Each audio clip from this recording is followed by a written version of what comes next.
Stop it. I say cease and desist. You see? Give these people their own identities. Cease and desist. Comparisons, when I hear seasoned, like the elite of the elite, August Wilson actors that are living. Some of them I know, and some of them you don't know, and they make these comparisons to Shakespeare. I wince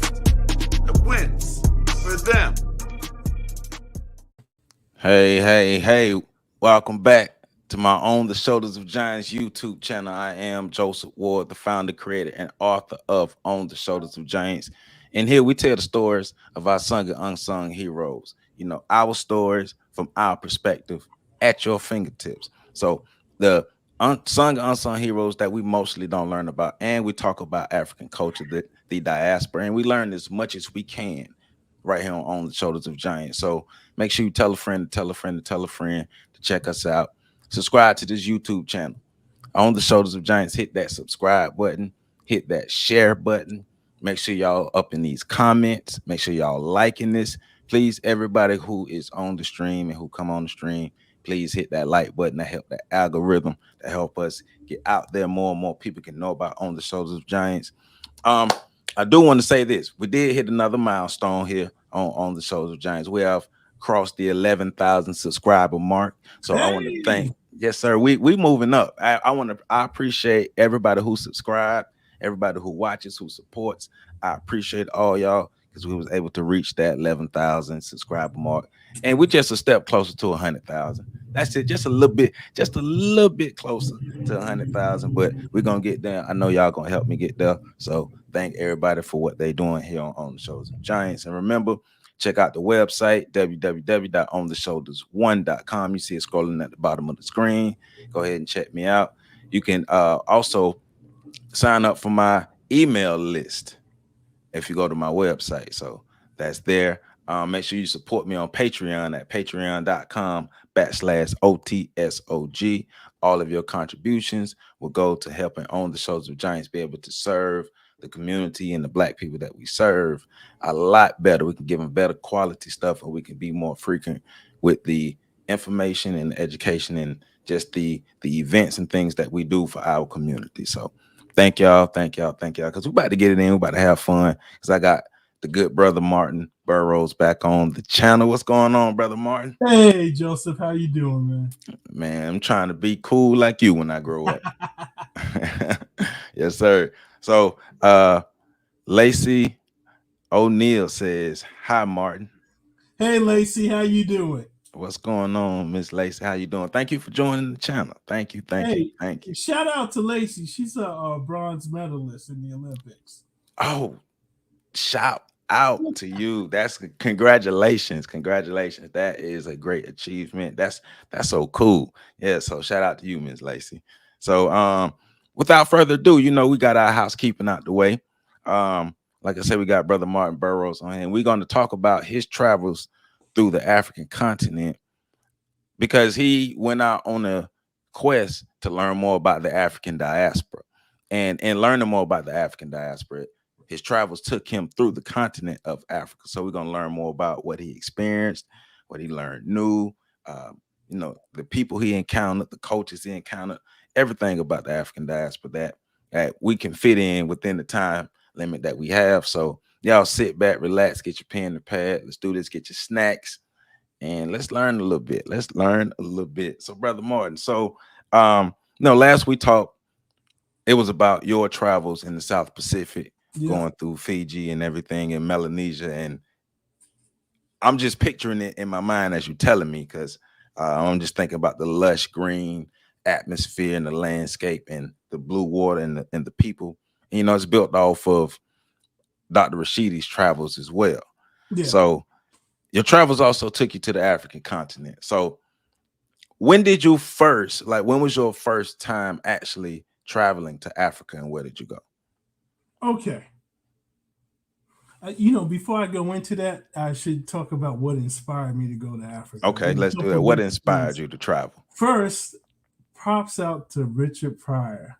Live on Sunset Strip, Here and Now. he talked about Africa. Okay. And that was something to hear Richard Pryor say that was like a big thing. Besides his jokes and Mudbone, yeah, just that was he went to Kenya, but just and then how he went with the N-word Yeah. and that whole transformation process that really impacted me. And the second one, I don't know if you ever remember this. Ali Mazrui had a series on public television called The Africans. Ali Mazrui is a historian from I think his family's originally from Mombasa in Kenya. Okay. And I would watch that series. I was just in awe when I watched the series. And then also, you know, like my dad, my grandpa, my uncle, they would also inspire me to think about Africa. But, you know, I participated when I was a student at Lincoln in the First World Conference of African Students, started by the Forerunners Institute, Reginald Walker, shout out, and Jerry Walker. And in response to that conference, they had a trip to Africa. And the first places we went to Senegal, Guinea, and Cote d'Ivoire. We landed in Senegal back in days that was the Air Afrique planes, and used to be off the chain. That was, you know, that was like being chic.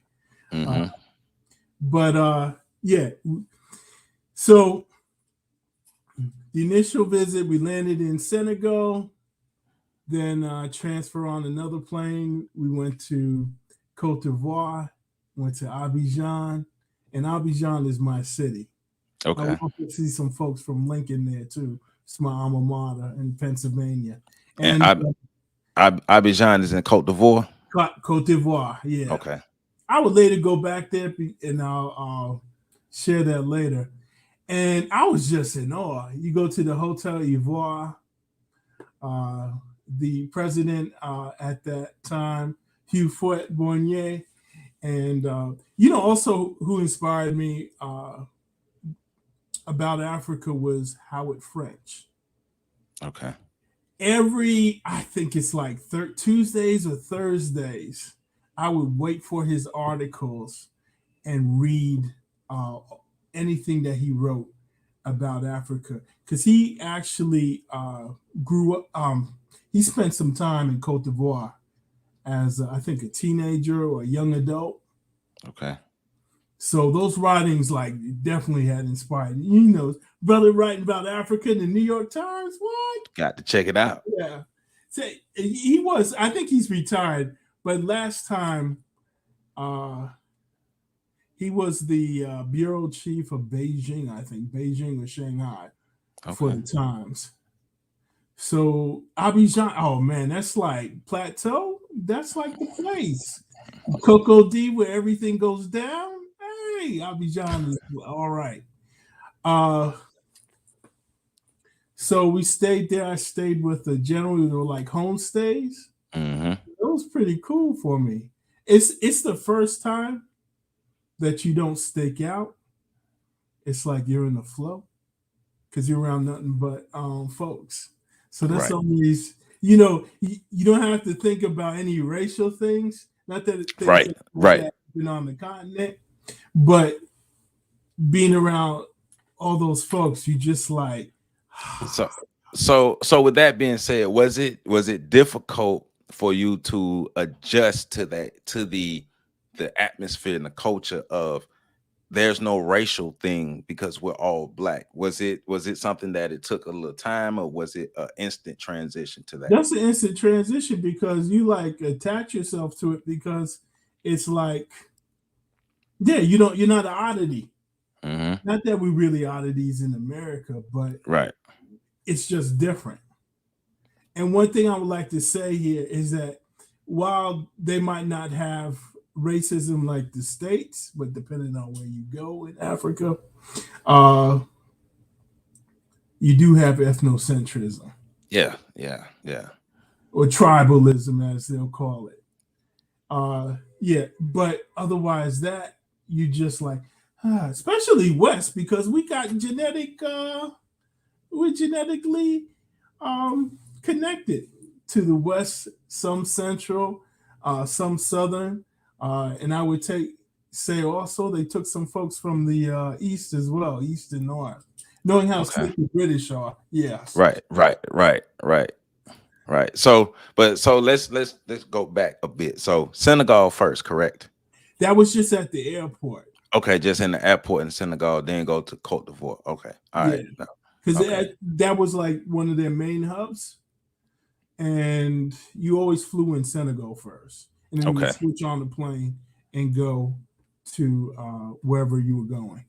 okay, So this okay. was Abidjan, All right, all right. So, and where'd you go from there? after that we went to Guinea. Okay. Now for Guinea is hardcore gangster. Yeah. It is raw, but I had the most fun time in Guinea. Shout out to Madame Conte. She just recently passed away. I Hmm. stayed with her, and she had a clothing company, Rocky Tenure. And everywhere I went, she would send her sons to follow me Okay. to make sure I was okay. And that was just off the chain to me. So, for those who may not know, who is Madame Conte? She was an entrepreneur. Okay. She was actually she was Tukalo Fulani, and she was married to a Mandingo. You see those two married like that. Hmm. But she was pretty cool. That's cool. That's cool. That's cool. You had a chance to stay with her, and the sons escorted you around. Yeah, they would follow. There was a group of us, Okay. and we would go around different places, and they would always be around, which always That's cool. shocked me. I appreciated that, and I also met this guy. We used to call him Scottie Pippen because he looked like Scottie. He was from Liberia, Right. and I had some interesting conversations with the brother. But That's cool. it was cool. That's The people cool. that I met, and then we went to Senegal. Hmm. Senegal, I ain't never really liked Senegal at first, and I ain't even ended up living there 2 years. That's how funny. Yeah. But Dakar is like cosmopolitan, and Right. it's like you can see it's the home of James Brown and it's the home of Michael Jordan, man. Because if you put Michael Jordan amongst some brothers from Senegal, you wouldn't know the difference. Okay. Okay. So you see the They have phenotype. those same kind of features, but depending on the group that you're talking about. So okay. Did you recognize or did you see some phenotypes that look similar to what you would see in America in Cote d'Ivoire? Yeah, all over Africa. Okay. Good. All Good. over. You Good. would see people, even in Fiji. Right. Right. I was by Union Market in DC, and I saw a dude that worked in the IT department at the University of South Pacific. And this dude looked just like him. I was like, damn. Nah, that's cool. That's cool. Yeah, you see the phenotypes. It's like Right. this day. But that's how you know our people been everywhere, and that's how you know we are the descendants of those people from West Africa and throughout the continent.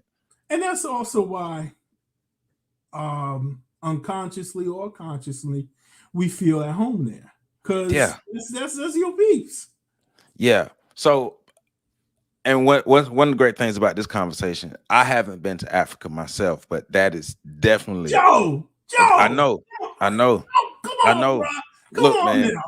Look, man. I'm on my way. So I had to just get don't let me have to drag you there.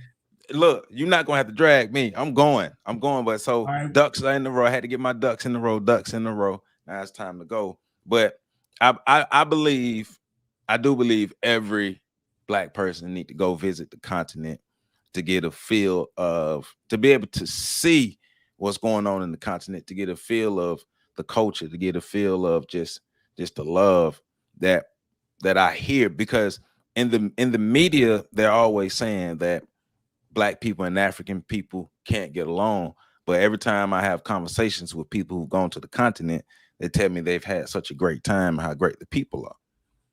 Man, there's like 3,000, I think, different ethnic groups in Africa. And they obviously, what you see what's going on, they all don't get along.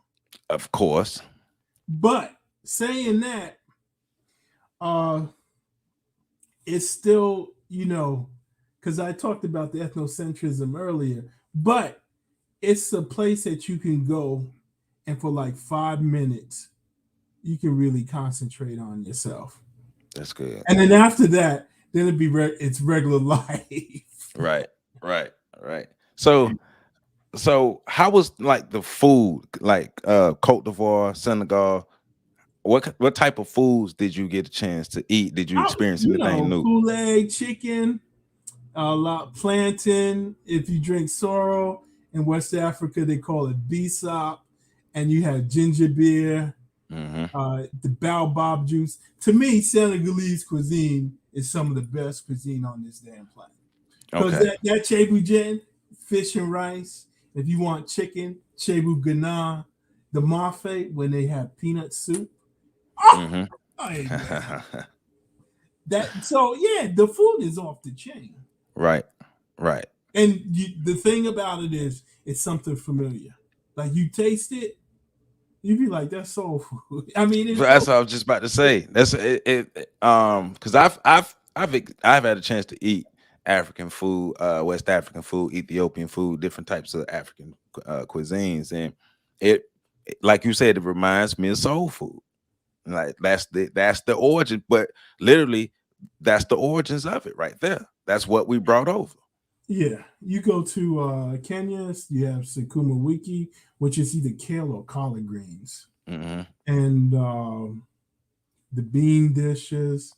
Like if you're sitting in most West African kitchens, and a little something about the Caribbean, you're just going to start crying because it's the same. Some of the same, so even in America, some of the same stuff. Right. Go to South Carolina, go into them kitchens. Yeah, pretty much. That Geechee culture. What? Yeah. You ain't saying nothing but a word. Straight up. So I stayed there for initially around 2 weeks. And I always wanted to go back. So I graduated college and worked for a while, went to graduate school. Ended up going to China for a year. I really wanted to go to Africa, but I couldn't find no job or anything there. So I went to China because I was under a fellowship. So I was like, yeah, cool. And then after China, spent 6 months back in the States, and I ran to Africa so fast it wasn't funny. I bet. So, okay. So let me ask this. Spending time in Africa and then going to China. Like, what were some of the, of course we know the obvious differences, but what were some of the like differences as far as the feel of it, the homeness about it, just the atmosphere of it, the love? Was it the same in China, or did you kind of feel like, oh man, I need to get back to Africa? I'm in China. Well, they call us Black Americans, they call Megoran, and then if you're African, they call, and we look African, we are African. They'll also call us Fejoran, which is Africa. And from my understanding, it kind of has a derogatory meaning. Right. It's like Black Devil. The only one devils they call not Fejo. You hear Haidza. That's Black Devil. You'll hear that. Fejoran is African, but you'll hear Haidza, and that's Black Devil. And you'll hear people say that. And you have kids singing these like nursery school rhymes, and it's like propaganda things. Not saying it's bad, but that's what they grow up with. And they do that in other countries too. So no shame to that game, but the love is different. Yeah, you got your people. Sometimes you'll get really hardcore friendships in China where they don't care who sees you, who sees you with them or whatever. Right. That's your dog. That's your dog. I've seen that and I felt that. Okay. People will take an L for you. Right. It's not everybody, but there were some few people who just, it was like hardcore like that. Gotcha. Gotcha. But Okay. the love is different. The love is different. Good I bet. food there. Some good folks I met there. So I was in Hunan province, and I used to go to the city that Mao was born in, and lived, grew up in. And man, that was like, I liked Hong Kong because I was right there at the time of the transfer from the British. Right. That was interesting. Then they had their new airport going on I at the bet. same time. Then I went to Thailand with a fellow teacher at the same school. Yeah. So, I mean, I taught at a school. Some people didn't want me there, but some people were happy for me to be there. Gotcha. Yeah. And you get some wisdom from people as well. But yeah, the love is different. But I mean, I enjoy my time there. Right. In Right. fact, Okay. I cheat with the old physics professor. That I really miss. Right. Really Okay. miss. So you go from China back to the U.S. and then back to Africa. So where did you go? So where's your first place you go when you're going back to Africa? All right. So I spent 6 months in the States, and then I was working for an HR firm. I was like, nah, this ain't working for me. And so, and I said, hey, so the original folks that I went on the trip with, they were going back. And this time they went to Cameroon and Senegal. I think it was, these 2 countries. Now, before, I used to have a buddy of mine from the English-speaking part of Cameroon, from Bamenda, and he was a professor at LIU. And I used to always chat with Jerry, hang out with him. Lo and behold, I ended up staying with his family in Yaoundé. And Douala is a little gangster city, but they got, I mean, some of the best clubs in. There's a club way out in the mountains, Marwa Agera.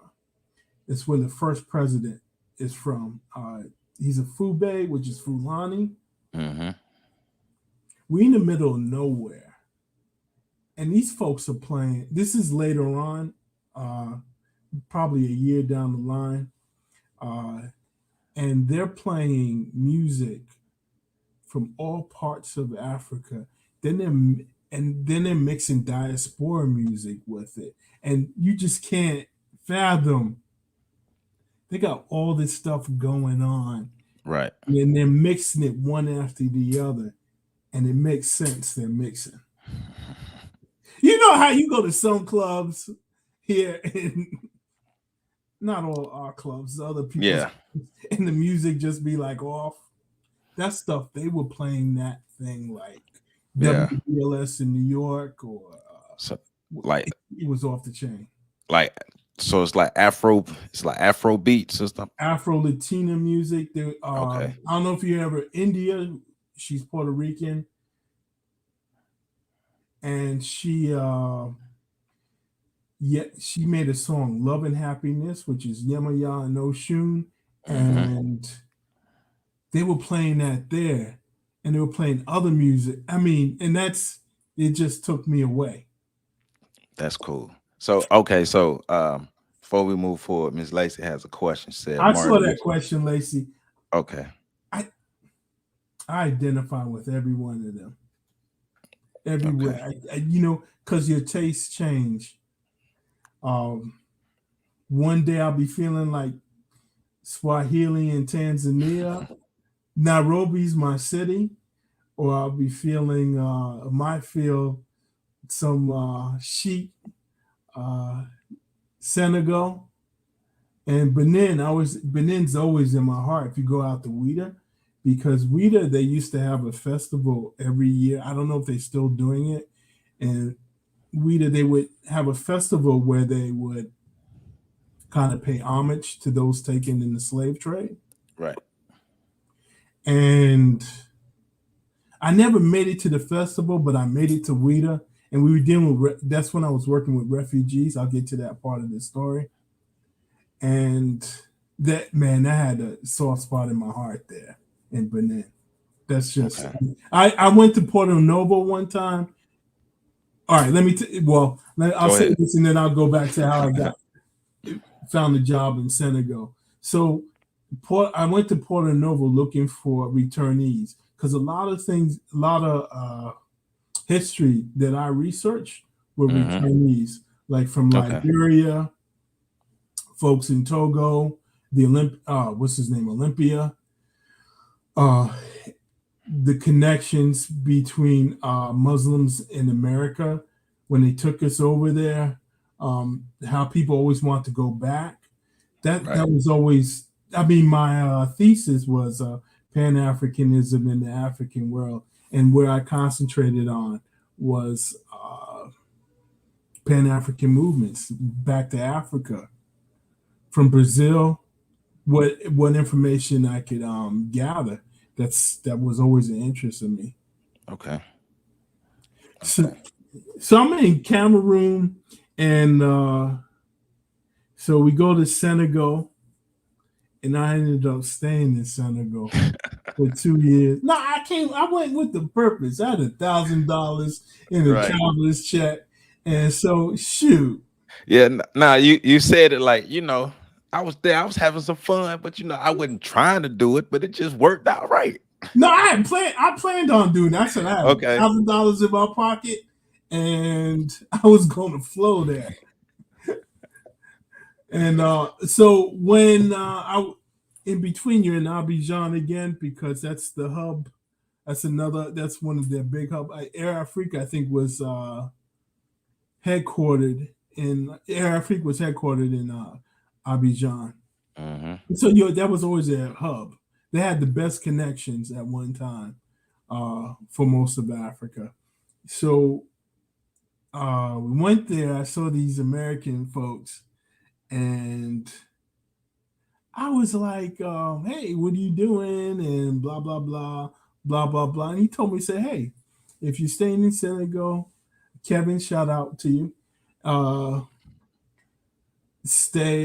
Here's a job with Church World Service."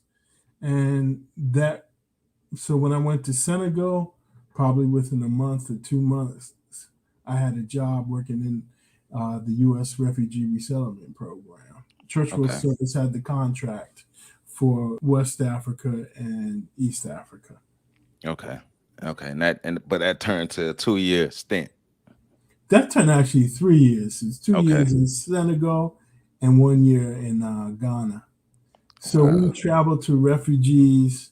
The refugee group that inspired me the most was the Tutsi. Okay. Because why was that? Most of the folks that I interviewed, they were all educated. Right. If they weren't educated, it's because of the war and they couldn't go to school.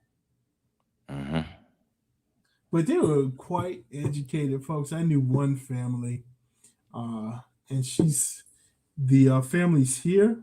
I was friends with the daughter and the father, and he was an expert in fisheries. Okay. Fish ponds and so on. So they had an expertise. And what also got me was that there was a lot of mixture between Hutu and Tutsis. And the only difference is that my father, whatever my father is, that's how I identify. Right. But most of them were mixed. Okay. I say the only thing that used to kill me about Africa is that you shake with your right hand. Don't wave to somebody with your left hand, especially in Ghana. Don't wave because they're going to give you a bruising. So we had to learn their customs. Yeah. I know we was doing that in the States, but different, a little bit flexible, depending on who you talk to. That's one thing liked about Fiji. I shake you. I can grab you with my left hand, and it's all good. But it's funny you say that because I was thinking earlier because I was listening to the Dead Prayers album earlier, that Let's Get Free album. And that first one, right? Yes. Yeah. That's my joint. And one of them is from here, Tallahassee. He went to the same high school I went to, Rickards. Okay. But in Brooklyn. Yes. But what's interesting about that though is I have a friend named Muhammad, and Muhammad is good friends with T-Pain. He went to high school with T-Pain. He lived next door to T-Pain. So like the very first time I met T-Pain, and it's crazy. We had some, I think, a FAMU basketball game, and I think I had something in my right hand, and Muhammad was like, "Joe, this is," and his real name Fahim. Like, "Joe, this is Fahim. Fahim." And Joe, I had something in my right hand, and I reached out with my left hand. He looked at me like, "Really, really, Yep. really? You gonna give me a left hand?" I was just like, "Oh shoot." Because there's So I certain, feel you. yeah, there's certain protocols that that I still can't fathom. I know them today, but there's certain things that just still fascinate me. Yeah, yeah, but you're seeing the cultural similarities, and to me it's even deeper than the similarities. It's us, it's our culture that's continued here in America, but we're just ignorant of it. We don't really know how much of African culture we still have and we still practice to this day. Yeah, we will. Yeah. Oh, I see. Lacey got another question. I was it. I tell people you go to you. Lacey asked me I'm put the where I question up. identify with. I would say wherever you feel drawn to, that's where you need to be, and that doesn't have to do anything with blood. Sometimes, Right. me like Senegal has like a particular dance, Mbala, and it's like that's like James Brown quantified, Okay. and that's all he's doing. Right. And he doesn't. He probably never knew that's what he was doing. It's like an extension of tap. You can see our part of tap dance. You can see it there. Right. Uh, and Mbala is very specific. But you put some Lingala on from Congo, but everybody can jam to that. Yeah. Cause they got that drum in Senegalese music. You hear it in Yuso and Dor, and while he had a sister-in-law, Vivian, who used to she solely sang in Wolof. She take some popular. She took one song from that young sister that died, not Maya, Aaliyah. Aaliyah. She took one of her songs, thanks, and she put it in Wolof. Okay. She had some hip stuff Yeah. Yeah. that was off the chain. Yeah. Nah, I, it's yeah. because you're talking about the African music scene. So just and what you're saying that just made me think about. I would encourage people to go listen to Fela Kuti. Go Oh, listen you to know, Miriam Makeba. Fela has a son, Femi. Yes. And then his other son, Sean, has taken, I think, still taking over his band. But Femi had a song, Bang, Bang, Bang. That was like, you had to get down with the get down. And then you also had Baba Mal from Senegal. And from Mali, the brother is albino. His name will come to me. I might have to pull this one up. He had You said where did you say he was from? Salif Keita. Okay, Salif Salif. Keita. Oh man, Mama. Hey, that's and Bolan, he got like a little gossipy thing, gospel type singing going on there. But it's and then I heard a Mandingo opera.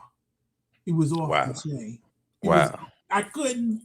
I mean, that Now was what? it's like Yeah. a mic drop, and I was like, I've been having.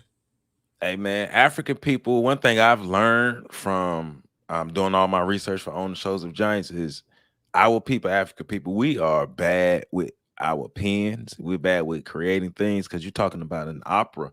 Like that's what we do. We create these things. Like it's if you really go back and look at the history, African people creating operas is normal from a historical perspective. Now, if you really don't know about it. I know how to be like, okay, African people creating operas, but African people have created some of the best operas, have been some of the best opera singers, or all those things. So go check out like the history of the different operas and stuff.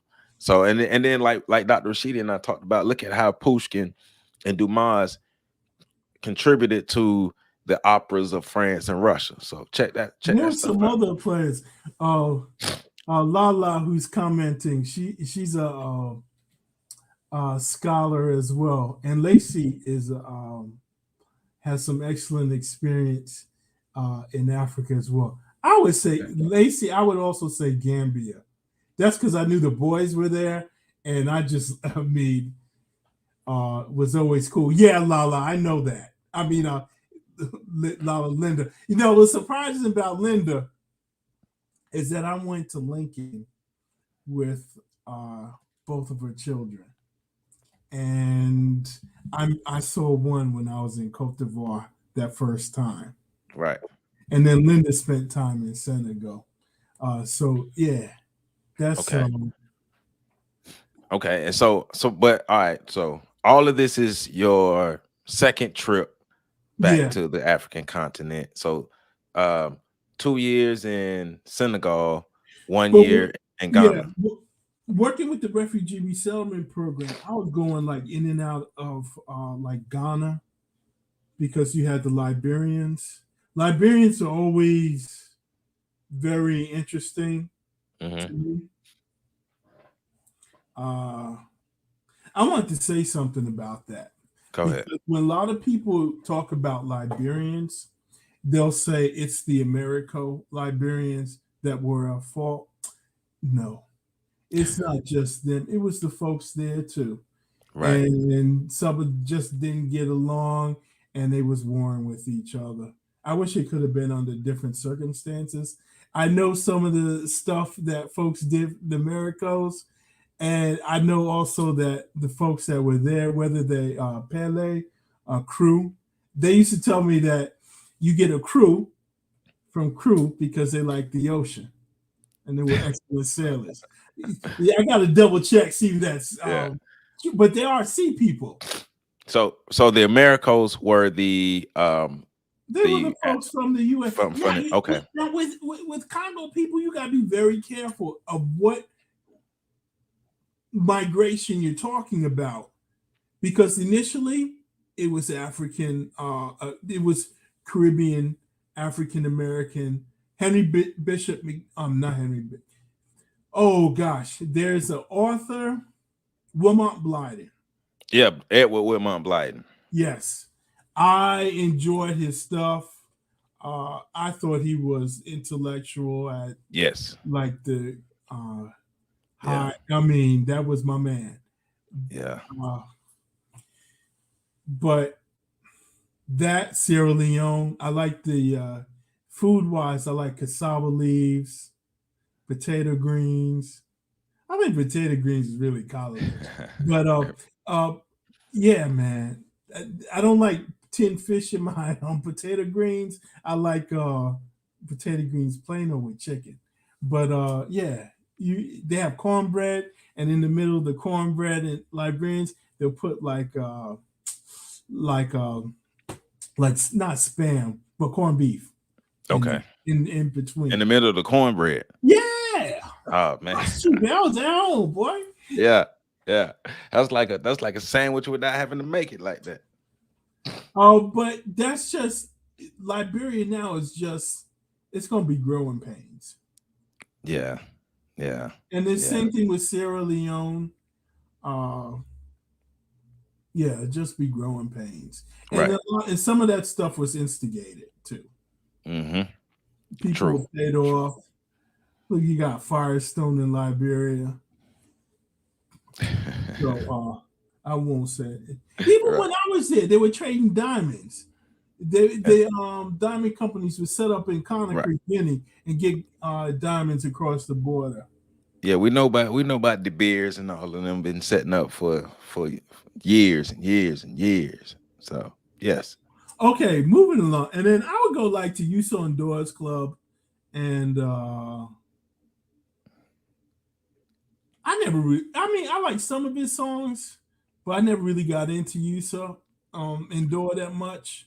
I like Vivian better because she just spoke to me. Right. And I which did like country is Yusa. this?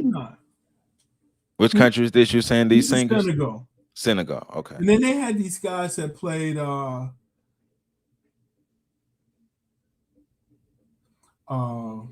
Frères. Trois Frères, they played the guitar. Oh man, it was off the chain. That's cool. There's a lot of good. I mean, at that time, like with Femi Kuti was coming out, everybody knew Fela. But Femi, just, he did it in such a way that you could identify with him. Black Man Know Yourself. Yep. He had a couple of other songs, but it had me still want to go to the shrine in Lagos. Man, look, Fela was the man. That zombie when he dropped that zombies. He was like, hey, look here. Was Yellow Fever, without a doubt. I wanted to get on. I was in Senegal with a friend of mine, Cora, and she invited me. Say, hey, come to this conference. And they filmed a Fulani in Mauritania. Mm-hmm. And that group that I think they're called Tarawa, that Carlos Santana likes to bring. Yes. That's jazz. Yeah. But this guy, they had filmed him. He's out in the countryside. He was playing the blues. The only difference was he was speaking in Fula. But it was the blues. I almost sat there in the corner and cried. Right. Because I saw where you just saw where our music comes from. And that's you literally went home. Yeah, because it always whether it be gospel or whatever, I mean that's our music and it always touches my soul. So I mean and that's always was always cool. Good. And okay, so all right. So you went to Sierra Leone after Senegal? All right, I've never been to Liberia or Sierra Leone. Okay. I dealt with the refugees from those places. I would see them again. I would go to places like Gambia. We did some in Cote d'Ivoire. There's a place in Cote d'Ivoire called Man. And Man is like the Guilin. If you ever went to China and went to Guilin or Yangshuo, it's like mountains like spring out in these funky, weird shapes. You get these stone structures. And in Guilin, it's around water. But in Man in Cote d'Ivoire, it's like not desert, but it's like this semi-desert kind, but it's beautiful. I mean, the structures just sprout out anywhere. Right. Cool time in mind. And then went to Yamoussoukro, where Bornier built. Is like one of the biggest Catholic cathedrals, if it still is. I mean, Abidjan, you put me plateau, boy. You say, you can't leave, bro. I'd be like, oh, well. I ain't gotta speak a lick of French. I just do my few words. I'll be as happy. Man, you're just going off a feeling. Plateau, what? Yeah, that's good. Serious jam in there, man. Serious jam. There are some good clubs, but like the best club, one of the other best clubs, it was in Camayen in Guinea. It's called Le Grand Bleu. And they used to mix like soca with African music. I mean, it just blew my mind. One day I gotta go sit to one of these DJs, if I ever see one of the older ones, and just what were they thinking? Or did they get their music from somebody? How did they? It was like, but good stuff though. Good stuff. That's good. That's good. That's good. So yeah, but I appreciate everybody tuning in. I appreciate the likes. Let's keep them up. Thank you. Make sure you share this so as many people as possible can hear Brother Martin talk about his travels through the African diaspora. Because what's also happening here, as he's telling his story, those of us who've never been to Africa, or those of us who are still learning more about Africa and its cultures and its people and the countries, we're getting a sense of what's happening. We're getting a cultural lesson, a history lesson, all this in one as he tells his story. So this was beautiful about this. So let's jump back in. Just want to say that. Shout out to Nana. She knows who she is. She's out there. Yeah, so I spent 2 years in Senegal, and then I went to Ghana. Okay. And Ghana, I'll tell you, the mausoleum that Nkrumah is buried, I told them folks I came here from Lincoln, and I'm never paying to go in here. But also these guys became my friends, and we would talk as well. I used to hit up the Du Bois Center. Ghana's pretty cool because it's different, unique, but it's like home at the same time. Yeah. I think that's the first. Ghana is the first place I'm going to go. My godfather's actually Ghanaian, so my nickname, or another name I was given at birth, is Kwame, because I was born on Saturday. Okay, yeah. And so I've learned about different aspects of Ghanaian culture all my life, and I think my godfather's Ashanti, I believe. Okay. Yeah. So that's definitely one of the, pretty much going to be the first place I go. So, one of the things I remember at my school, when I was a kid, they used to have a bus that goes around that takes us to the library, and they would tell us stories. And one story that I never forgotten, I'm in first grade at this time, was Anansi. There was a book. Yes. I got to buy that book. I might try to buy it for my daughter, even though she's a big girl now. That blew my away, because that was really how I identified with Spider-Man, was first through that story of Anansi, because that was my Spider-Man. That was my superhero.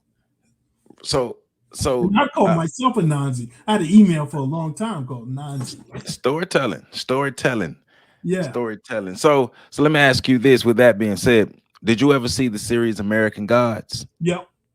So how did you feel about it? I loved it. Yes. Yes. Orlando Jones. What? Come on. Hey, look.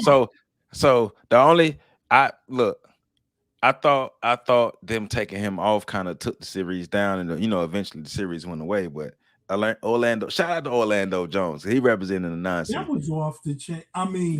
That was off the chain. He embodied Anansi on his own level, and that was off the rocker. So, and what was so powerful about it was the clip that went viral. I think that got me and a lot of other people who didn't already know about it, was the clip where he was on the slave ship telling the story and telling them, "Hey man, burn this thing down and get your freedom." And it's like you can feel that, like whatever he did to prepare for that role, he bodied that character. He brought Anansi to life. But also there's a Anansi in all of us, historians, all of our storytellers, all of our people who have stories to tell and who have told stories. That's what we are, the Jele Anansi. That's who we are. We are storytellers. We sit around, and that's why within our music it's so important to make sure we put substance in our music, because we've always used our music to tell stories and pass messages to empower ourselves and give us the information that we need. So that's something we need to think about when we are creating the art that we're creating, because it has cultural relevance and cultural significance. Even the masks have meanings. Yes. Speaking of music, the Jola got like 100 different types of drums in Senegal. Yeah. And I'm like, what y'all trying to get some chakras going on here? Yeah. And that's what pretty much it is. Right. Exactly. Tuning you. Right. That's why they banned the drums during slavery. But the talking drums, you can actually talk with the drums. That's the first cell phone. Right. Exactly. And we sitting there stupid telling them that, they said you were coming. Yeah, we heard that. Oh, they said there's another group of you guys coming too. Right. But anyway, yeah, because I think they that's your first cell phone is the drums. Yeah. I'm sure there's some other cultures but have done that outside of Africa, but that's that talking drum. That's yeah. So that's the whole language. Right. So did you enjoy your time in Ghana? Pretty much, yeah, man. I had a decent time. Ghana got some good things. And traditionally, like Nigerians, they've been in the States. Mm-hmm. So you can find some folks, they're hip, and you can identify, on certain levels with them. Mostly Ghanaians, whether they're traditional or like into Western things, you can identify with most Africans either way. Right. Yeah. Okay. Especially now since I'm older, it's a lot easier. Sometimes when you're younger, you're say, "Oh no, you can't be Western," and blah blah blah. But nah, it's people are who they are, no matter what. Yeah. But cool. Yeah, go ahead. But I think one thing people need to really realize and be realistic about is for all cultures and all people, you have your ups and your downs, your goods and your bads, but it's about the overall of what the people bring to the table and what the people give to you, because we know the minority don't represent the majority. Yeah. Right. All right. So I spent 3 years, and then I moved back, went to school, had a baby, and then went through some trauma, and then moved back again. This time, it's around 2006, and I got a contract with a contractor of UNHCR, and I worked at a refugee camp in Ethiopia and in Kenya, in Kakuma. Right. The East African lot, a little different from a lot of West Africans, their own particular looks. But the Rift Valley to me is heaven. Okay. I guess because I was going through trauma, I would start talking to these big old spiders that would come out at night in the hotel room and disappear in the morning. Then I realized that those kinds of spiders in Fiji do the same thing. So I thought, hey, Anansi's here. Right. Talk to him. Yeah. The Rift Valley was like special. I mean, that's just, I had a whole different feeling there. I don't know, because I was in Ethiopia. I was in Shiraro, which is it's in the Tigray region, and you had issues between Eritrea and Ethiopia. Right. I knew the UN had a peacekeeping force there, and we dealt with some folks who lived on the border, and they were refugees. Out in the countryside there, and it like broke my heart. Not really break my heart, but it touched me. You can't go to a restaurant alone there, because they'll be like, "Oh, no, please." They'll pay for your food and be like, "You just can't eat. We can't, or come with us, eat with us." Right. Have you eat alone? Gotcha. And that just touched. Oh. My camera went out. No, you good. All right. I touched the outlet. Yeah, the power. Right, so that was like, I don't know, man. That's just like, and then when I was up in Kakuma, which is near Lokachogio, it's maybe middle of Kenya, but not too far from Sudan. It's on that same Rift Valley. Mm-hmm. You get the same feeling there, man. It's you with the Takana there. They're a strange lot. Just because they don't talk, but very warlike, carry guns. They were gangsters. I mean, literally, They were gangsters. Right. They would do some gangster stuff. But cool people. I mean, there was one guy that worked on the base in the refugee camp with us, and very cool folks. And I got in with some Somalis, some Oromos, very entrepreneurial, man. The brothers had they had restaurants on this camp. They'd get some good shopping. Yeah, I was mistaken. If I sat down with some Fulani, like from Guinea, who had a head shape like me, and we sitting there chilling, you wouldn't even know if I was from America, because unless I said something. And Cameroon, they was like, I don't know where you're from, bro. I can't put it. And I will say, we do see the questions. Some of the questions we're going to come back to. So and say that. And Lacey, I would say Gambia, if I didn't say it already. I think Gambia is a cool place for people to go to. Ghana too, yeah. Senegal too, depending on your flow. Cote d'Ivoire for me always, but it depends on what you like. Let's see what else. Kenya's pretty good. Because they're unique and chill. I mean, there's so much diversity. It's just where you want to flow. And most of us have a connection with Nigeria. Right. Oh, man, I did my DNA. You know, the folks used to say they're Aborigine.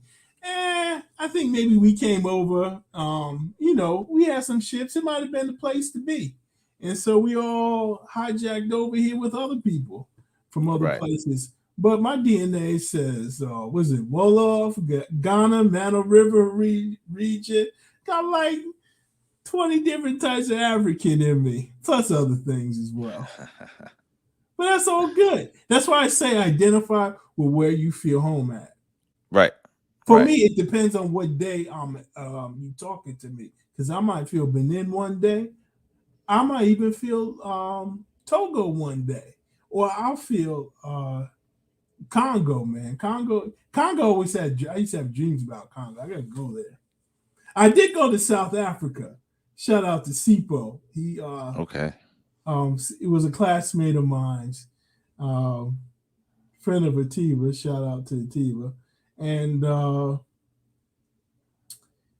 I spent about a month in South Africa and Botswana. And then Botswana, I had a professor. He was a Fulbright professor where I did my graduate studies. Mm-hmm. And this brother was cool, man. Just like chill. And the way he presented himself, always shirt and tie, always looking slick. And yeah, man, I went to Botswana and stayed there for a couple of weeks. About a week, 2 weeks. Right. I went back to South Africa, went to Durban. So, I mean, South Africa is cool. I like Durban. I like the music scene in Johannesburg. Okay. So let me ask. So I do want to ask this before I forget. So from your time in West Africa, from your time in East Africa, now in South Africa, what are some of the cultural similarities and differences that you notice from each region?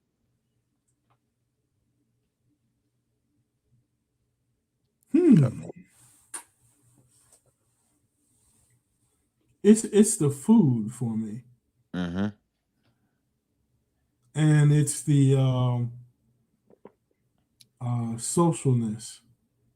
Okay. Each one has a particular. It's like with the Somalis that I was friends with. Also, I was a refugee resettlement officer. Everybody wanted to be my friend. But the way we used to rap and chat and everything was centered around food. And, you know, it's... we used to have this injera, and anybody who's in Kankuma knows this. They didn't have teff, so it was like a pancake. And if you had some tibs that were fried, oh my gosh, their fried tibs was off the chain.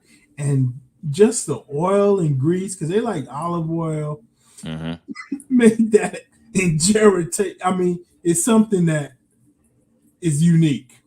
Yes. Yeah, you said the fried cheeps. Tibbs, which is beef Tibbs, Tibbs. man. We'll It's say it beef again. Oh, Tibbs. okay. Gotcha. Oh, it's a beef parts. I don't know what Gotcha. part of the beef it is, but so the riff was cool. I liked Nairobi. Mm-hmm. Kenny's a comedian brother who worked in our Kenya office for a long time. Used to hang out with him and some other folks. Good people there, and I always like Mombasa. Mombasa's a pretty cool and old city. Like I like Zanzibar. Uh, it's different. I mean, like you have like three. I think there's like probably around really 5,000 different types of Africans. Right.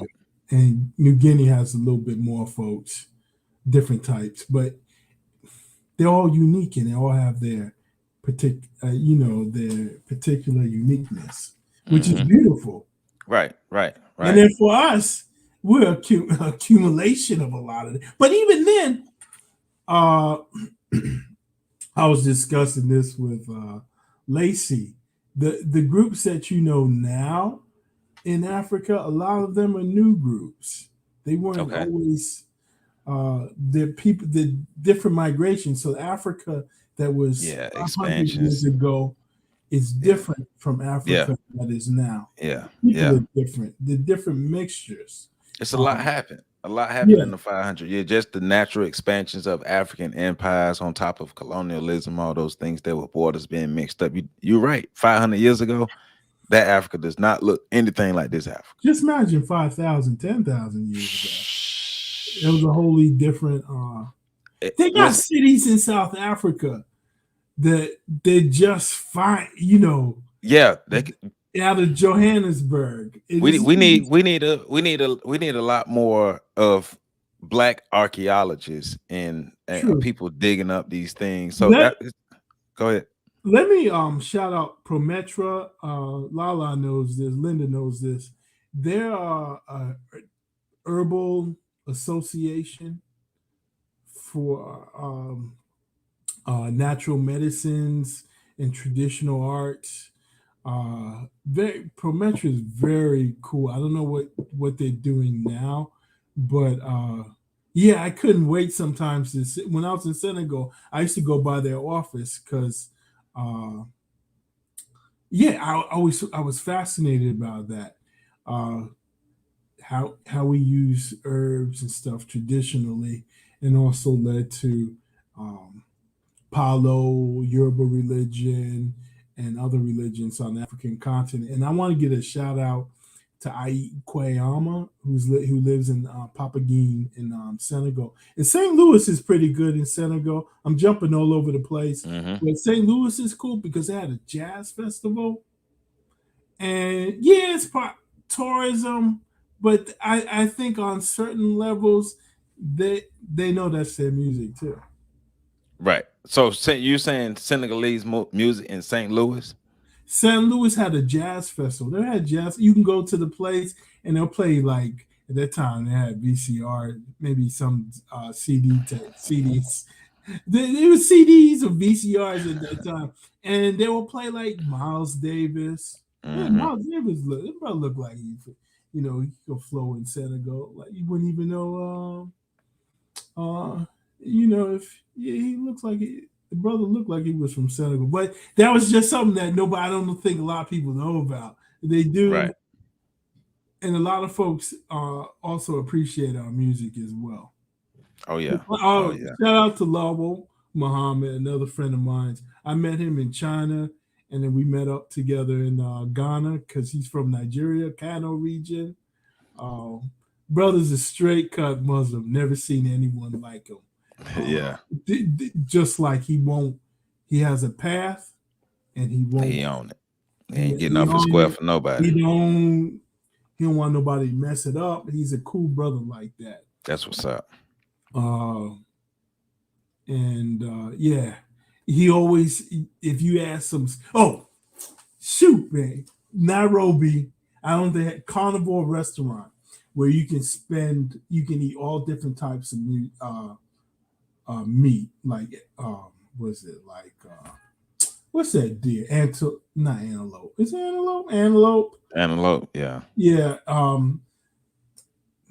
Was it giraffe meat? They have all different types of. You tried all of that? Yeah, I did. Okay. I'll tell you, I tried dog and china and some other things, and I ate it. I'll knock out Rover in a minute from him. How was giraffe meat? I don't know if it was giraffe, but whatever it is, it tastes. They had like ostrich meat, before. Yeah, different types of stuff, and it's pretty cool. But the thing I wanted to mention, on Sundays, Carnivore used to have soul night, where they just play soul music. Wow. And I know they got their own musicians. They got some cool musicians out of Kenya, but just that they, on some level, they're honoring us in a way of having that soul night. It was every Sunday. I would go there and, have a good time, have some drinks. But it was just like, yeah. There was a sister had a restaurant out of her house, and she would make like collard greens for you, fried chicken, and so on. Right. Well, yeah, right. And there's quite a few folks from like Ghana. Probably has one of the biggest populations of say diasporans. Gotcha. In probably West Africa, and there's probably a few of us down in South Africa. Because another thing that got me going there was Eugene Jackson, the owner of WDAS, used to have a website called the World African Network. Mm-hmm. And in that website, he would have like different channels, and we would communicate. You had folks from the diaspora communicating with folks from Africa, and it was beautiful. It's nothing. I don't know. I really appreciated that website. He's now in South Africa, but those are some of the things that I was like. That was in '97, and that was just when the internet kicked off.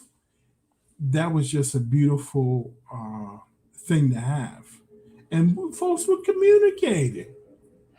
Yeah, I mean, that's one thing I have found out, like how connected and how much people communicated throughout the years and throughout the decades, throughout the diaspora.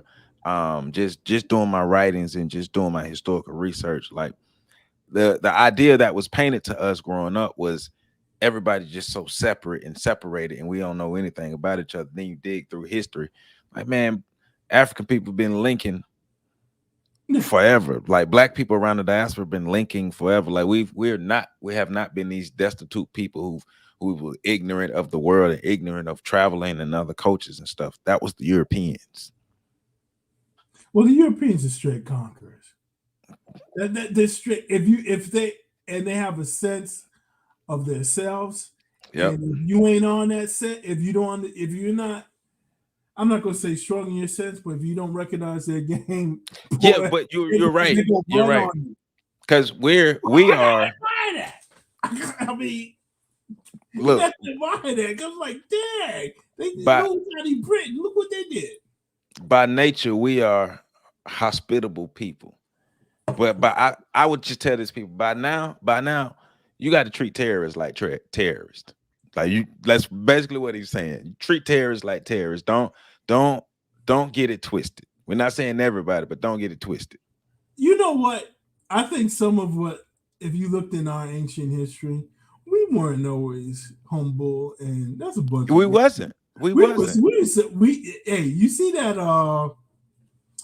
What is that phallic symbol? The Washington Monument. Yeah, they call it the Tekken. The original name is the Tekken, but the obelisk. You know what that is?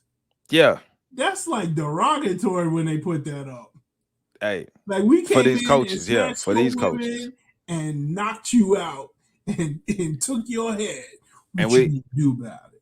because it's all and it remind me of like during slavery, because basically they cut the penis off. So when we went in to conquered you and took your penis, like they would cut Yeah, pretty much. the That's black what. people off, cut the penis off, because it's a symbol of resurrection, the phallic symbol for African people. So yeah, them taking that, but like you said, treat conquerors like conquerors.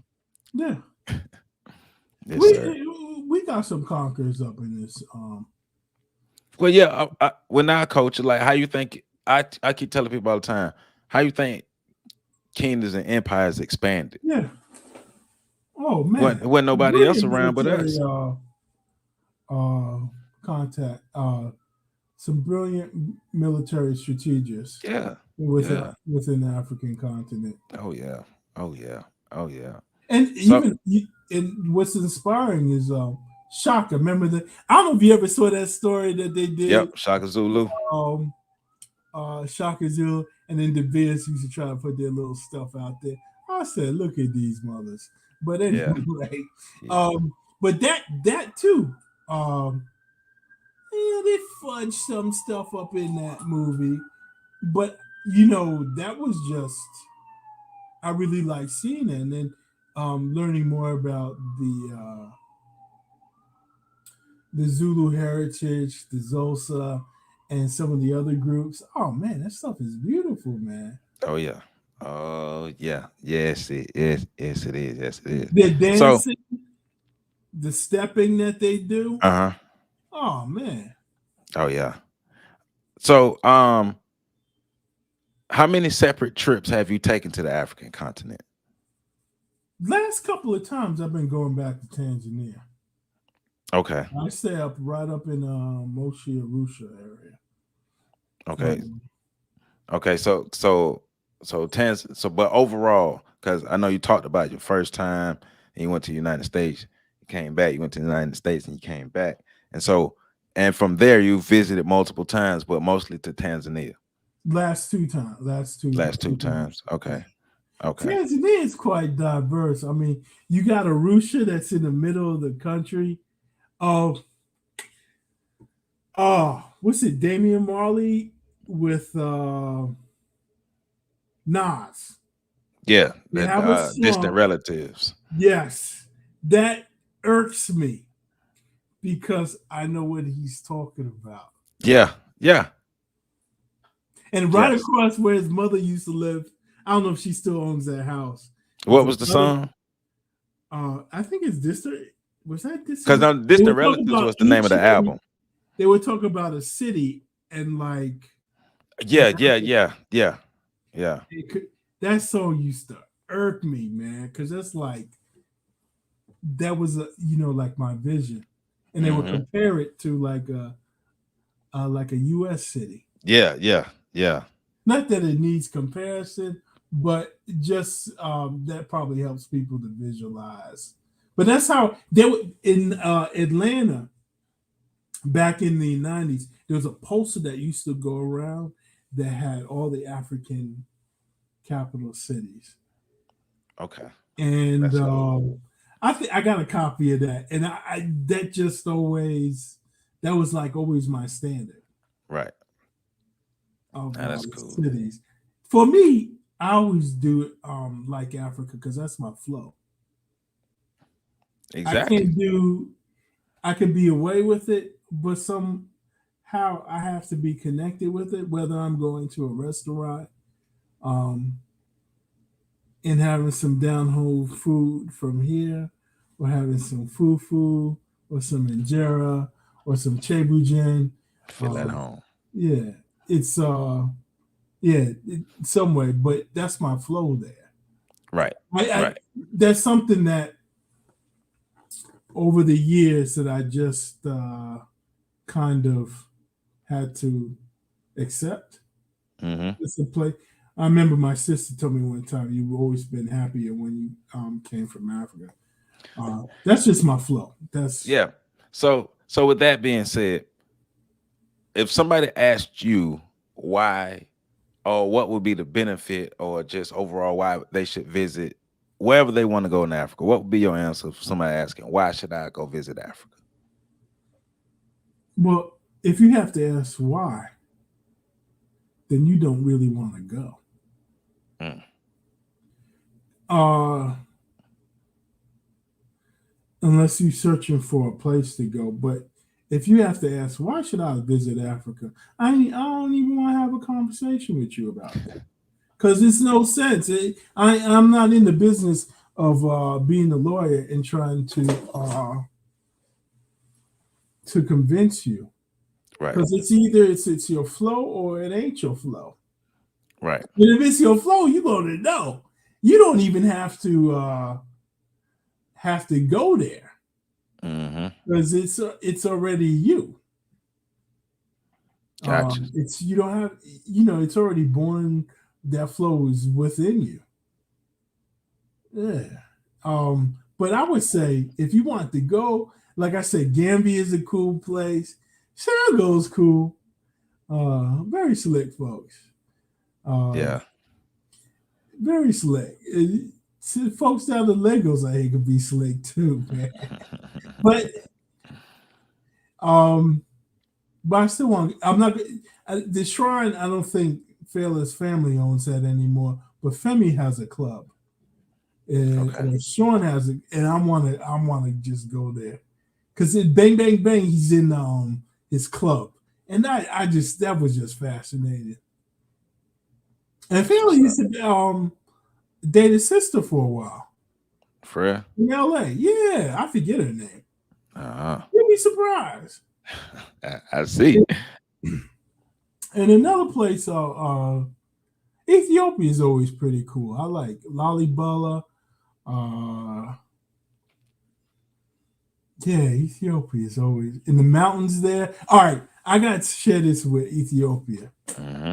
I don't consider myself a Christian anymore, but Orthodox Christianity in Ethiopia had me praying every day because they would go and the church was outdoors and they would circle around that church. They would dress all in white and they would sing the hymns in Geese.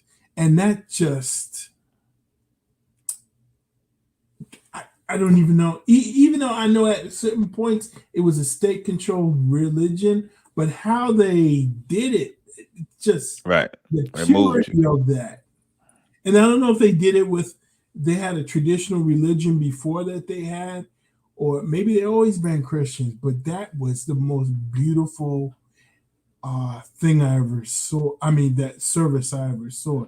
And they would have wise men that would have these big old prayer beads, and they had dreads.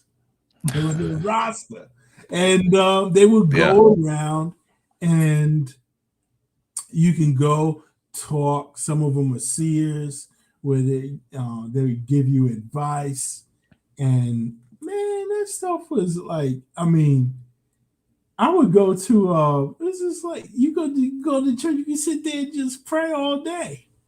I'll be well, pray for an hour or two. But yeah, I would do that every day after when I was working there. I would go there every day and just pray, have my own prayer beads, and but yeah, I remember one time the guy gave me a shout out, and I was like a little kid. I was like, yeah, man, he said hi to me. But yeah, that was cool. See the ladies dressed in white and sing in Geese. Man. I know there's a battle between Orthodox in Ethiopia and Orthodox in Egypt. Orthodox in Egypt will say it's the Ethiopians are the oldest, and some of the Ethiopians will say it's the Egyptians who are the oldest. But yeah, but it was just beautiful. Right. So Ifun Lola is asking where you want to. Nana, hey Nana, how you doing? She asking where you want to go next. Yeah, yeah, she knows where I want to go next. I have to go through Ethiopia because I promised my friend I was coming there. Ethiopia. Yeah. So I'll go through there on my way to Tanzania. Yeah, so you talking good about Tanzania. You know, you're getting folks there now, and then Arusha. I don't know if Charlotte wants me. There's some folks from America there, former Black Panther. on the way to Arusha. I finally got to meet them. I met his wife Charlotte. Good peoples. Yeah, that's Arusha like sprung up overnight. It's like a middle. They say I was talking to my friend and she was telling me that it's it's more expensive than Dar. I gotta check that out. But Dar is pretty cool. It's like a mega city. But Arusha is nice because it's in the middle of nowhere. And when I went there, it was just like I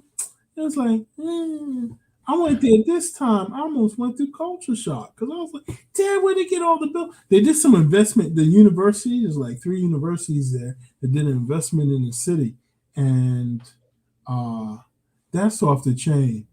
And Rwanda, I always wanted to go to Rwanda too. Right. Yeah, like, Rwanda, like if you're in, there's quite a few places if you're in tech, Nigeria, because I sit on some classes and there's some folks there from whether they be from Lagos or Abuja, they sit on these classes. And there are folks from Kenya has a tech industry. I guess in the French you have Senegal, Dakar will have some stuff going on. It's definitely South Africa. Tanzania a bit. If you're into the north, I've never been to the north. Farthest north, Mauritania, and where else? Ethiopia. But Uganda. What's Ethiopia, Uganda? I think Ethiopia. No, Uganda's I never been to Egypt. I like to. Actually, I just be going there for hummus, bro. Yeah. I mean, the pyramids is cool. Don't get me wrong, but it's like I might, I'm just seeing the remnants. There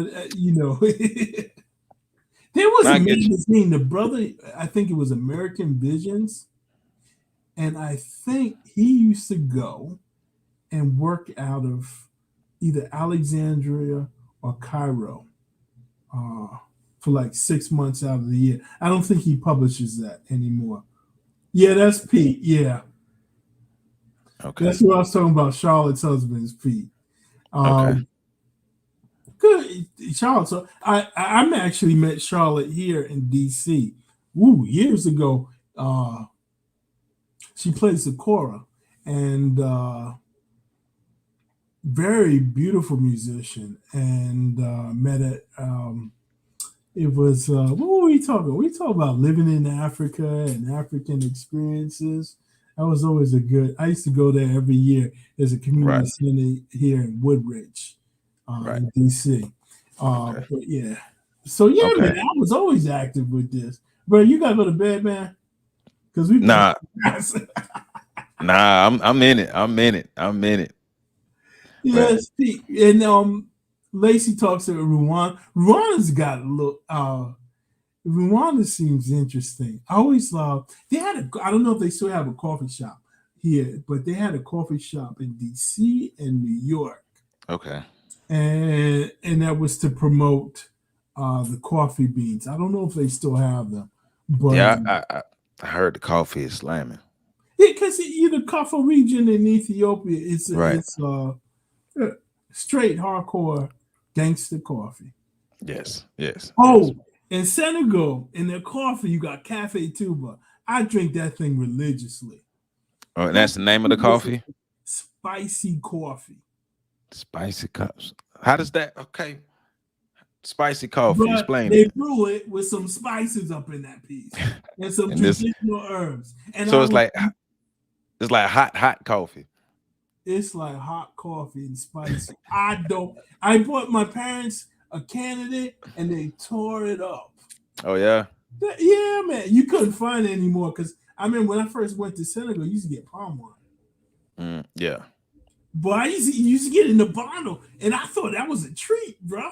Because I was like, damn, palm wine in a bottle. Because usually, like, if you're in Ghana and you got to go to, I'll go to like Legon, and have somebody, tap it. Go to someone who's tapped the pond. You Yeah. bring a little container, and pay a couple bucks, and then Right. beanies, and then you good to go. But man, I go. Oh man, the palm wine. But you go to the gas station, you get the palm wine. What, man? What? I mean, you didn't see it. Sometimes they had things like that. You see it for a little while, and then it just disappears. Right. But yeah, Right. they had that. They had that going on. That's cool.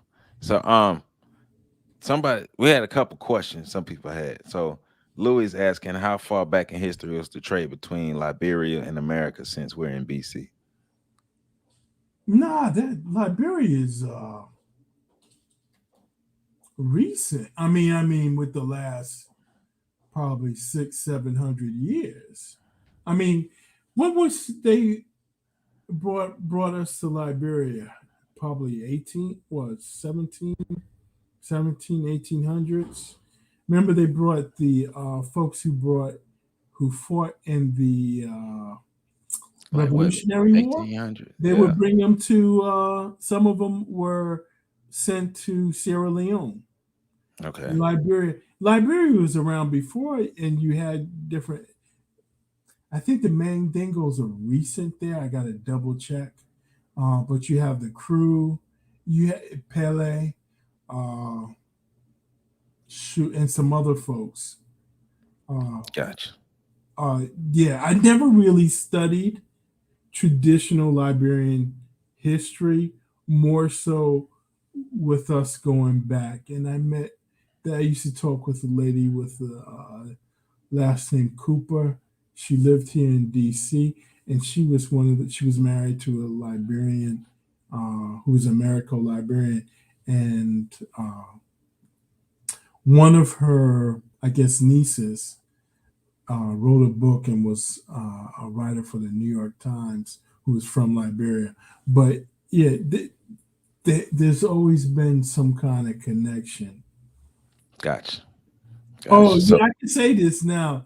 I would see Kwame Ture in Guinea because he was friends with Mr. Walker, who I originally went, and they were friends from Howard. And I remember he went to he came to where we were at, and he went to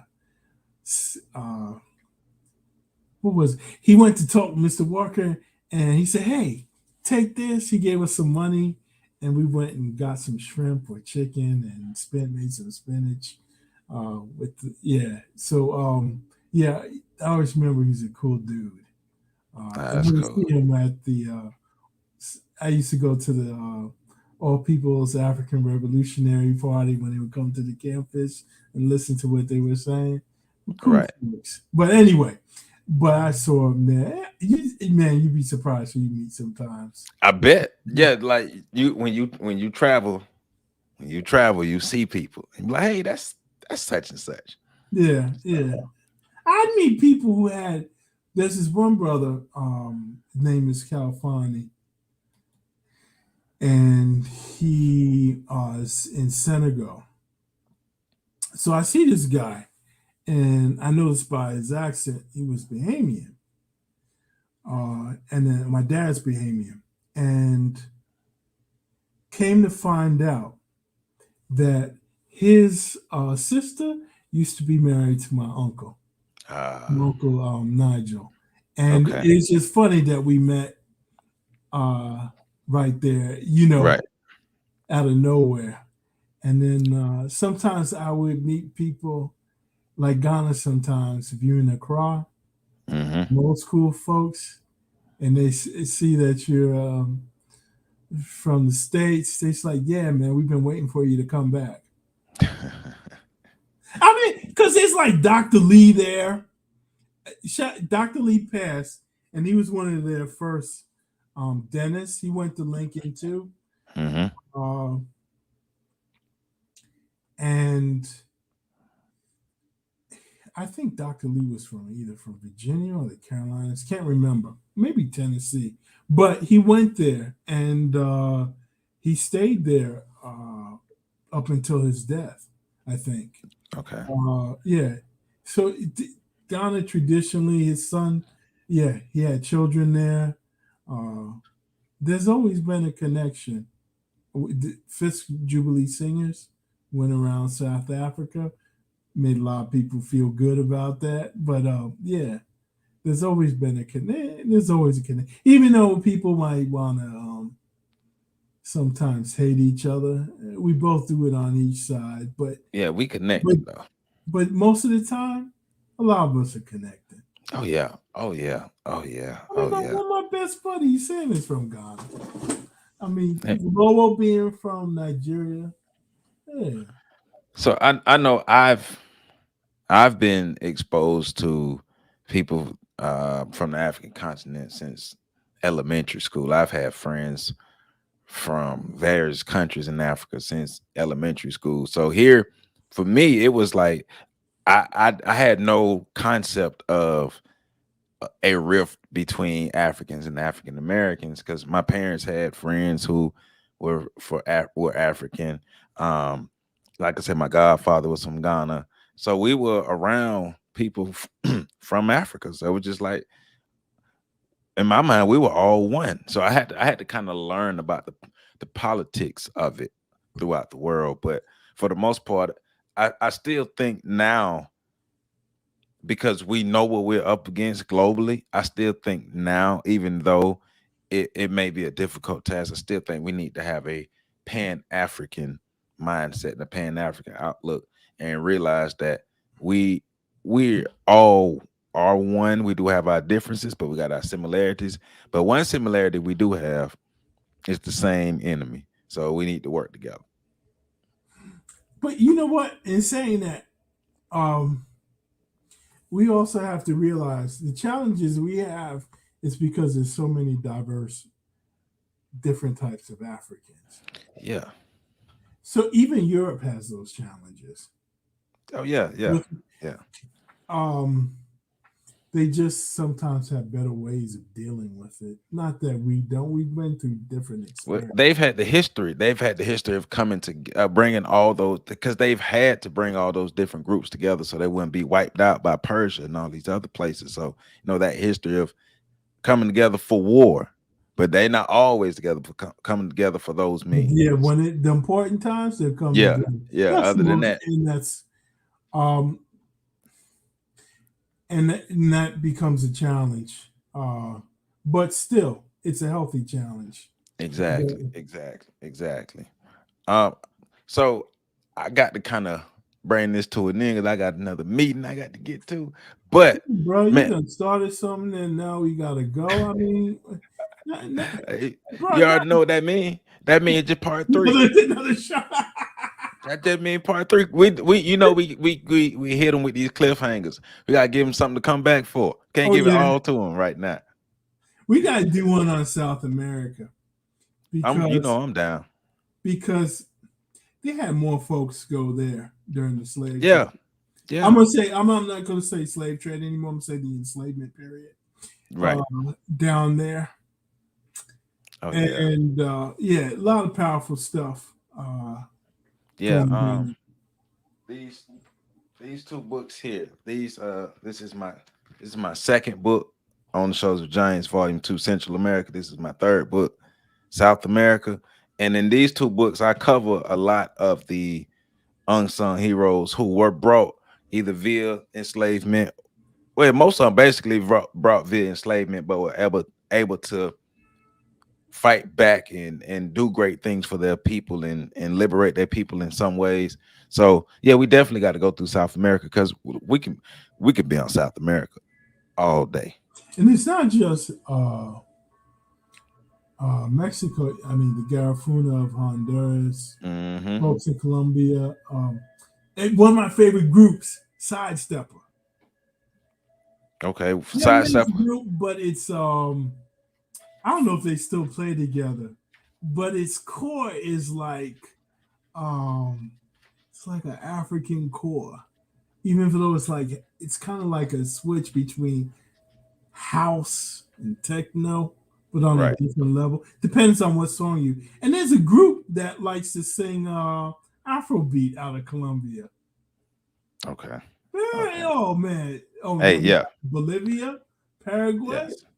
That's like Yeah. a hidden. Not to mention Brazil. Man, look, like Panama, Yeah. Peru, like even coming up, talking about Mexico, even though North America, but talking about the history of Mexico, because we can be here all day talking about the African presence in the Americas, the Caribbean and the Yeah. Americas, because of the amount of people who were brought here via enslavement, but the culture was brought as well. Yeah. So You have yeah. middle ground. I think for us in the U.S., the middle ground is the Carolinas and Hmm. for lack of a better word, the Gullah Islands. Like I've been to Yes. Buffalo, and that's like how do I put it? That's like Brer Rabbit land to me. Oh yeah. That And Savannah. that's my Oh spot. man, That's my city. Savannah, man. All our historians should be coming from Savannah, man. That's their thing. Shout out, It shout knows some out to history. Savannah. I think it was the black. If you ever go to Savannah, you have to do the Black Heritage Tour. Like Mm. the brother who does that is excellent. His mentor was a guy by the name of W.W. Law, and I actually have a video about W.W. Law's life right here on my YouTube channel. So make sure Okay. you check that out. Yeah. And yeah, so Savannah. But once again, brother Martin, somebody gonna see this video. Somebody new gonna come across this video, and they gonna be like, man, this brother got a lot of information. This brother doing a lot, and they might want to reach out to you. How could people reach out to you? All right. Is that? I'm gonna put it in the chat. Okay. Can I chat? I don't think I Yeah, can chat. you should be able to chat. Nay. I'm in comments. Yeah, and comments. You should be able to put into the live chat. If not, I'll type it in. Okay. Let me see a good email. You know what? If anybody, Martin MartinV Burrows Burrows Jr. at hotmail.com. All right. And anybody can rap and yeah, there you go. All right. So bam, this is how you can Oh, you contact. got the ass, bro. Oh, Mark, hold on. Let me All take right. that back. Let me take that back. Can you edit? I can't get in there. Nah, then I'll do it again and make. All right. It's just Burrows. Yeah. Oh yeah. Hot. Oh, did you got the JR too? Yeah. I got it on there. June. Yep. Yeah, just the S. Cool. All right, so this is his email, Martin V. Burrows Jr. at hotmail.com. If you want to contact Brother Martin, reach out to him. Make sure you do that. Bro, you ever watch Afroland? No, what is that? That's an African movie channel. And they have some diaspora movies in there as well. But it's all the African like Nollywood. Yeah. I think they used to call Kenya Riverwood, South Africa, Ghana. Their films have increased tremendously in the quality. Before, with the Nollywood, you had to go through 1,000 to get one good film. But I'm waiting for them to do some historical dramas, especially of like ancient cities. Ethiopia's already started doing that. That's good. Yeah, maybe South Africa's done some stuff on some of the kingdoms like Zulu, but Ethiopia definitely. And to get a slice of Africa, check out some of those films because Netflix has a few of them.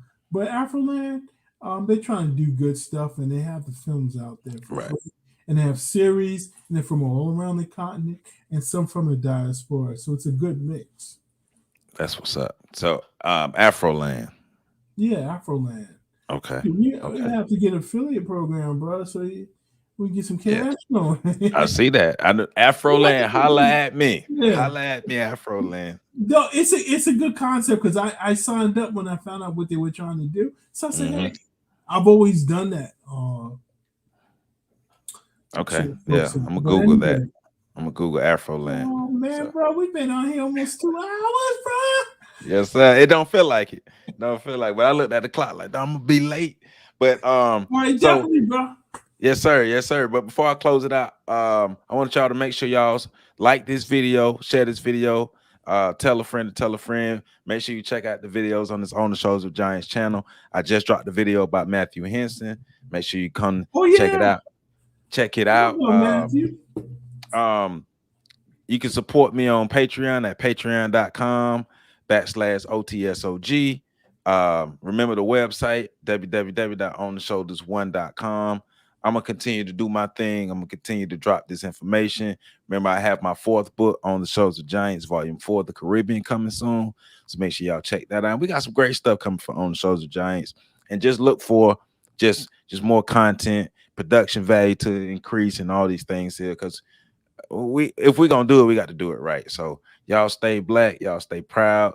Make sure you doing everything you can to be the best and the greatest version of your black selves. So, Brother Martin, you the man. All right, and hey, look, part 3. All right, part 3.